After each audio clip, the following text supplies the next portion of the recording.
It's hump day. We are halfway through the week. Welcome into First Take. Thank you for hanging with us. Ja Rule will stop by the show a little later. Looking forward to that. As always, Skip Bayless, Stephen A. Smith in Philly. I'm Molly Karam. And gentlemen, I must say, you both are looking exceptionally clean today. I like the looks. Good morning. How y'all doing? How y'all doing? You know, at least Molly could pick a side just one day. I don't care. You pick his side. Just say one of us looks better than the other. I'm good. I'll do it. You look better than I look today. I give you that. Whatever. Way to go. Whatever. I was trying to be nice, and it was the truth. You're trying to. GQ might call today. Yeah, you're trying to fence ride. Whatever. Yeah. Whatever. How are you, Stephen A.? I'm doing all right. Let's roll. Let's roll. Let's go. All right. Another rough night for the Lakers. We just heard Kobe's frustration after the Nuggets handed the Lakers their fourth straight loss to open the season. Stephen A., can Kobe turn it around? I don't think so. I mean, I think that he can turn some of his shooting woes around, but he's not going to turn around the fate of the Los Angeles Lakers. This is simply not a good basketball team. You've got a mixture of young and old with parts that don't match in a Western Conference that's just so pristine, so big time that the Lakers entered this season irrelevant before a game even began. That's just really the reality of the situation. We're looking at Kobe Bryant right now. Obviously, he's not impressive. Another night where he struggled shooting from the field for the most part. It wasn't 31%, but it is what it is. 31% shooting coming in the last night from the field, 20% shooting from three-point range. He's Kobe Bryant. I have to believe that ultimately he'll get himself going in terms of actually making more shots, because it's not like he's being on lockdown and can't get off of his own shot. But in the end, this is the game of basketball, Skip Bayless, and what we have to take, what we have to take into account is the level of talent that is playing alongside him. D'Angelo Russell may have all the potential in the world, but he's a rookie, okay? Swaggy P has become a caricature of himself. You look at this kid, Julius Randle, didn't play his rookie campaign because he got hurt the first game of the season, and he was raw coming out of Kentucky. So he's got some development to do. So essentially, he is a rookie himself.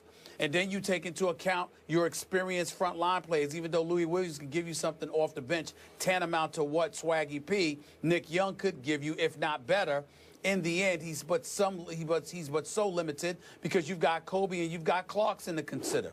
And then when you look at your front line, you've got a guy in Brandon Bass that can hit open shots and defend, but he's an average player. Let's just call it what it is. And then you look at a guy like Roy Hibbert, who lost some pounds in the offseason. I suppose some people thought that would make him faster, but he's still as slow as a snail compared to the competition in the Western Conference. And in today's NBA basketball game, you get up and down the floor. You run. There are fives who are really stretch fours, and this is what they do. Everybody's stretched to some degree. You've got to be, unless you have surreal defensive prowess like a Dwight Howard, like a Hassan Whiteside, or you've got big-time offensive skills like a DeMarcus Cousins, who I believe to be the best big man in the game. The fact of the matter is the game is devoid of prototypical quintessential centers. Not that back to the basket, formidable big man that nobody can guard. No, this is a different day. It's a different game. And Roy Hibbert seems outdated in today's game. So when you take all of those things into consideration and then you couple it with the dysfunctionality that is the Los Angeles Lakers, with a boss in Jeannie Buss who refuses to fire her brother, who refuses to push this franchise in a forward direction by recognizing he needs to go, there's no way Kobe can overcome all of that. He's only human, and on top of that, he's 37 years of age. He ain't what he used to be. He's not the young lion that can carry this franchise on his back anymore. And that's the reality of the situation. So I think he can get his shot going, but it really, really doesn't matter.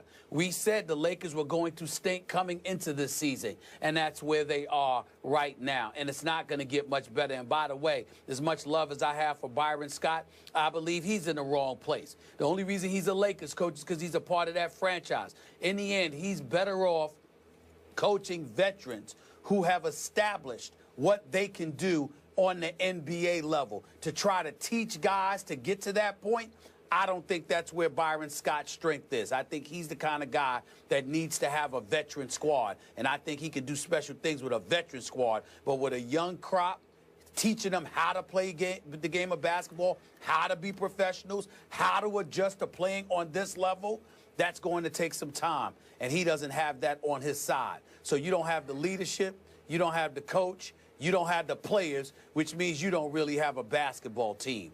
They just call them the Lakers. Okay, but for the sake of this question that I find pretty distasteful because it's very difficult to deal with, because I know you're a Kobe fan, and believe me, I am too. Yes. I don't want to talk about lack of supporting cast. I don't want to talk about Byron Scott. I don't want to throw Jim under the bus again and again. We know all that. We get all that. This is about Kobe, and I think I hear you saying that you're at least seeing the beginning of the end of Kobe Bryant. Is that fair to say this morning?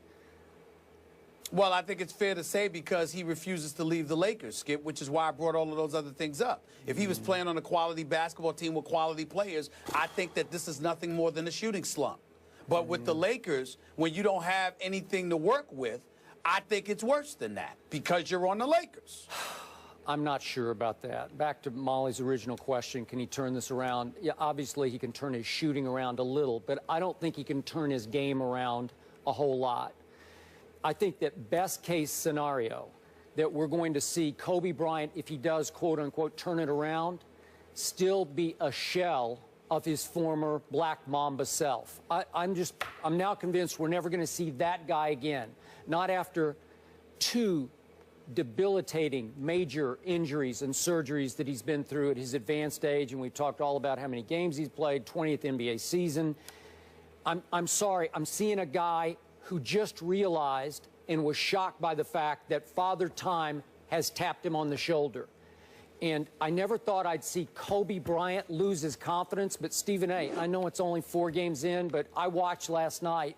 He just looked shell-shocked.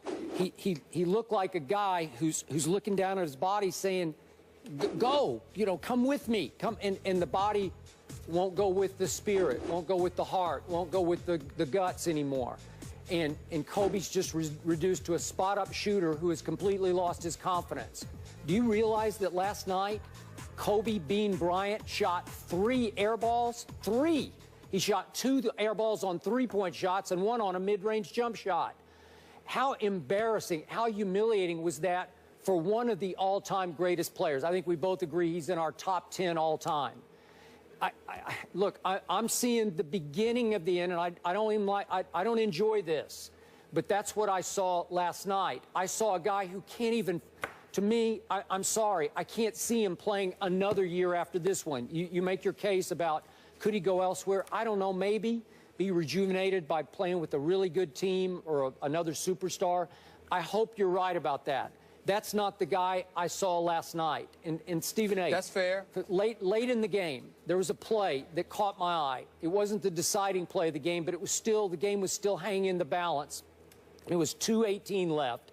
Gallinari had the basketball over on the wing, and somebody came to pick for him, and he waved off the screen. Like, I don't need the screen. I got Kobe on me. I don't need you to pick Kobe.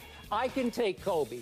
And I thought it was a little bit of a cheap foul. Kobe sort of bodied him, held him a little bit, but I wouldn't have called the foul, but Gallinari went up and banked it in. 3-point play, and that was the final nail in that coffin. That was the end of that game. So they lost to Denver at home. And I do, like you keep saying, D'Angelo's got talent and he's got future and potential, blah, blah, blah. I don't see it. That was not the second pick in the draft. So to your point, the bigger picture, look, like you said, they had bigger plans. They had a plan A to get a big man, and they didn't get a big man. The plan B should have been to take Jahlil Okafor with the second pick in the draft. I think it would have helped things. Yep. It would have sped your recovery a little bit. We've already seen nice flashes from Jahlil with the Sixers. He can play. I don't know if D'Angelo can play. Do you realize he doesn't play in the fourth quarter? He played 0 minutes in the fourth quarter last night, matched up against a Moutier, who didn't have a great game, but he had 12 points and 10 assists. He's better than D'Angelo Russell. D'Angelo's averaging in the fourth quarter 2.8 minutes through the first 4 games. So Byron's just saying, you're not ready for prime time, young man. You know, I'm going to keep you over here by me until you learn the game. And if you want to make the point, he will learn it. I'm sorry, I didn't see it at Ohio State. Didn't see it in the NCAA postseason. I don't see it now. Not the second pick in the draft. Let's keep in mind, even though he didn't have a good shooting performance, no question about that, Louis Williams did have 24 points. He hit 16 of 19 from the field, from the free throw line, I'm sorry. And you got to remember, Skip, that he's the guy. He can play that point guard spot, even though he's not really a point, he's a scorer. So if you're the Los Angeles Lakers and you're usually operating from a deficit, you don't need a point guard to come in there and run your team. You need guards who can put the ball in the hole, which is more Louis Williams than D'Angelo Russell. And since the Lakers are operating on a deficit each of these 4 games in the fourth quarter, I can understand why D'Angelo Russell's minutes are limited to some degree, because you're not asking him to run the team at that point. You're looking for somebody to erase a deficit and put the ball in the hole. Now back to Kobe. I do believe there's some dissipated level of skill. That's undeniable. Father Time seems to be catching up rapidly. Like I told you, it doesn't sneak up on you. It's just like, boom, it just arrives, you know, at a moment's notice. And all of a sudden you wake up one day and you're just not what you used to be. We understand that. But the flip side, Skip, allow me to bring up Michael Jordan in this respect, okay? And can somebody get that music out my ear, please? I'd appreciate it. I'm talking. Here's the deal. When you're talking about Kobe Bryant, do you remember Michael Jordan, Skip, when he was with the Wizards? Yep. He clearly wasn't the Michael Jordan that was with the Bulls. But the flip side is, had he been on a better team, you're trying to tell me he could not have helped that team? Of course he could have, because he's MJ and he knows what to do. And even though he wasn't himself, he was still good enough and better than most to be able to help if he had had a team around him. The problem is he was being asked to carry a hefty load. That is the case with the Los Angeles Lakers. If Kobe were on the Clippers, if Kobe was on some other team that was far more talented and respectable than the Los Angeles Lakers, I think we'd see a Kobe that would look better than he's looking. The problem is Kobe, in order to be effective, has to be Kobe that we've all known and loved all of these years on these Lakers.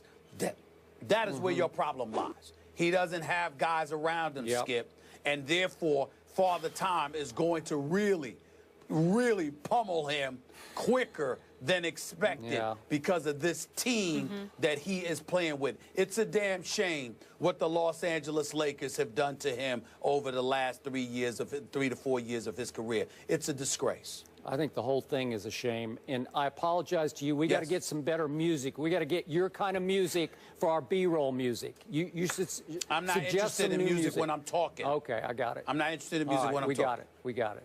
All right, we'll leave it there. The Lakers play at the Barclays Center on Friday against the Nets. On to another struggle.